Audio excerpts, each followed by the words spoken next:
ஆலயா cotton வேட்டிகள், ஷர்ட்டுகள், wedding celebration.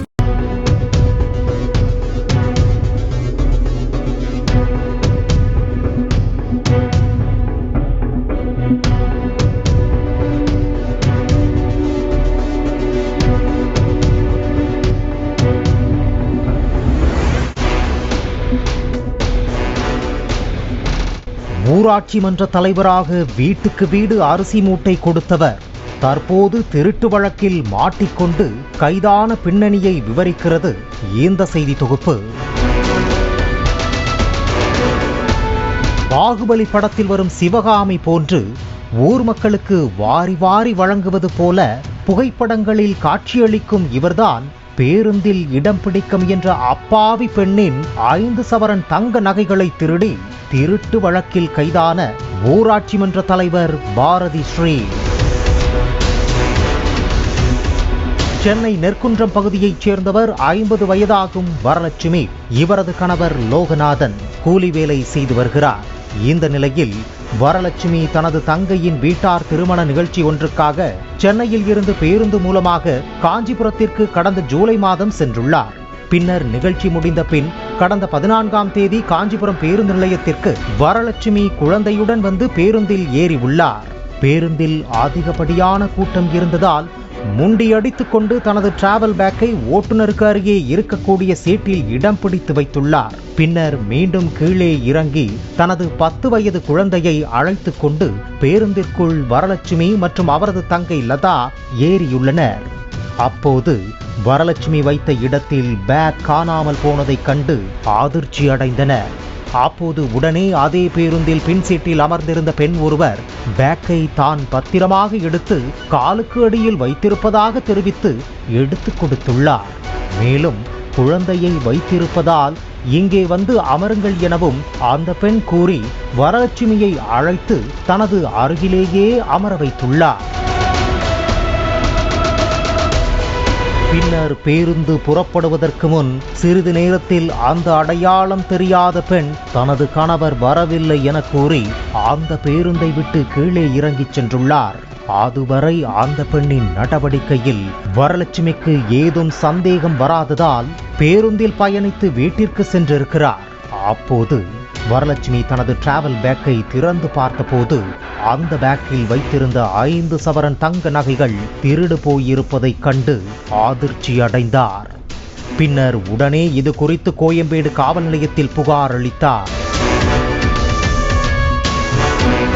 அதில் தான் சீட்டு பிடிப்பதற்காக பேருந்தில் பையை வைத்துவிட்டு குழந்தையை தூக்கச் சென்ற போதுதான் இறுதியாக பை காணாமல் போனதாகவும், ஆனால் துணிகள் மட்டுமே கலையாமல் இருந்ததால் தனக்கு எந்தவிதமான சந்தேகமும் ஏற்படவில்லை எனவும், வீட்டிற்கு வந்து பார்த்தபோதுதான் 5 சவரன் நகைகள் காணாமல் போயிருப்பதைக் கண்டு அதிர்ச்சி அடைந்ததாகவும், கஷ்டப்பட்டு வாங்கிய நகைகள் காணாமல் போனதால் பல நாட்கள் தூங்காமல் இருந்ததாகவும் வேதனை தெரிவித்தார். மேலும் முதலில் கோயம்பேடு, காஞ்சிபுரம் என மாறி மாறி 10 நாட்கள் அலைய விட்டதாகவும் வேதனையோடு தெரிவித்தார். கோயம்பேட்டில் வந்து கம்ப்ளைண்ட் கொடுத்தோம். எங்கே இப்போ மிஸ் பண்ணீங்களா, அங்கே போய் பாருங்கன்னு சொல்லிட்டாங்க இவங்க. அன்னைக்கு காஞ்சிபுரம் ஓடு 8 மணிக்கு அங்கே போய் சேர்ந்து 1 மணிக்கு நீங்கள் எங்கே பார்த்தீங்களா அங்கே போய் கொடுங்க சென்னையில் என்ன அவங்க திரட்டி விட்டாங்க. திருப்பி இங்கே வந்தோம். திருப்பி மறுநாள் காலையில் வந்து இங்கே கொடுத்தோம். திருப்பி அங்கே போக சொன்னாங்க. திருப்பி அங்கேருந்து வந்து இங்கே கொடுத்தோம். 10 நாள் அலைஞ்சேன் சார். நான் காஞ்சிபுரத்துக்கும் சென்னைக்கும், காஞ்சிபுரம் சென்னைக்கும் அலைஞ்சேன். பெண்ணின் புகாரின் பேரில் வழக்கு பதிவு செய்த போலீசார் சிசிடிவி காட்சிகளை வைத்து விசாரணை மேற்கொண்டு வந்தனர். அப்போது அந்த பெண் திருப்பத்தூர் மாவட்டம் நரியம்பட்டு ஊராட்சி மன்ற தலைவரான 56 வயது பாரதி ஸ்ரீ என்பவர் என்பது போலீசாருக்கு தெரிய வந்தது. பாரதிக்கு சிறு வயதில் இருந்தே திமுக கட்சியின் மீது ஆர்வம் இருந்ததால் திமுகவில் இணைந்த அவர் மகளிர் அணி உள்ளிட்ட பல்வேறு பொறுப்புகள் வகித்து வந்தார். ஒன்றிய குழு உறுப்பினராக இருந்த இவர் தற்போது ஊராட்சி மன்ற தலைவராக பதவியில் உள்ளார். இவர் மீது ஏற்கனவே ஆம்பூர், வேலூர் உள்ளிட்ட பல்வேறு காவல் நிலையங்களில் 10க்கும் மேற்பட்ட திருட்டு உள்ளிட்ட வழக்குகள் நிலுவையில் இருப்பதும் போலீசாரின் விசாரணையில் தெரிய வந்துள்ளது. குறிப்பாக பேருந்து நிலையம் மற்றும் கூட்ட நெரிசலாக இருக்கக்கூடிய இடத்தில் பாரதி புகுந்து அங்கிருப்பவர்களின் கவனத்தை திசை திருப்பி திருடுவதும், உதவி செய்வது போல நடித்து திருடுவதும் தான் இவரது ஸ்டைல். இப்படி திருடுவதால் பாரதிக்கு உண்மையில் ஏதோ பண தேவைக்காக இப்படி செய்கிறார் என்று நினைக்க வேண்டாம். இவருக்கு லட்சக்கணக்கில் பணம் இருக்கிறது. ஆனாலும் பாரதிக்கு திருடுவது என்பது ஒரு ஹேபிட்டாக இருந்து வருகிறது. இந்த பழக்கத்தை மாற்றிக்கொள்ளுமாறு அவருக்கு நெருக்கமானவர்கள் பலர் அட்வைஸ் செய்துள்ளனர். இருப்பினும் அதை அசால்ட்டாக நினைத்து தொடர்ச்சியாக திருடி வந்துள்ளார். குறிப்பாக சென்னையில் இருந்தே பேருந்தில் பயணம் செய்து காஞ்சிபுரம் பேருந்து நிலையம் வந்தும் இறங்காமல் சீட்டிலே அமர்ந்து இருந்து முண்டியடித்து பேருந்தில் பேக்கை போட்டு சீட் பிடிப்பவர்களின் உடைமைகளை திருடுவதையும், பின்னர் பேருந்து புறப்படும் போது கணவர் வரவில்லை, உறவினர் காணவில்லை என இறங்கிச் செல்வதையும் வாடிக்கையாக வைத்திருந்துள்ளார்.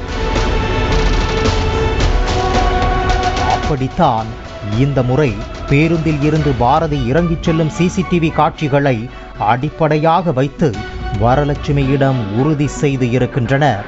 இருந்த போதிலும் பாரதியை அந்த ஊரில் சென்று கைது செய்தால் போலீசாரை அவரது ஆதரவாளர்களால் சிறைப்பிடிக்கும் சம்பவங்கள் ஏற்கனவே நடைபெற்று இருப்பதால் இந்த முறை செல்போன் எண்ணை வைத்து அவர் ஊரை விட்டு வெளியே வருவதற்காக காத்திருந்து பாரதி சென்னைக்கு வருவதை அறிந்து அவரை பொறி வைத்து போலீசார் பிடித்துள்ளனர்.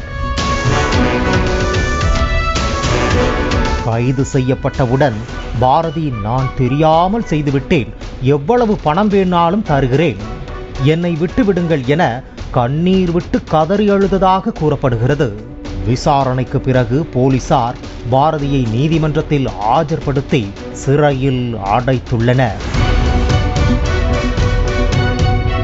பாரதிக்கு லட்சக்கணக்கில் பணம் இருந்தும் திருட்டு பழக்கத்தை விடாமல் இருந்ததால் அவரின் ஹேபிட்டே அவருக்கு ஆப்பாக அமைந்துவிட்டது என பலரும் கவலை தெரிவிக்கின்றனர்.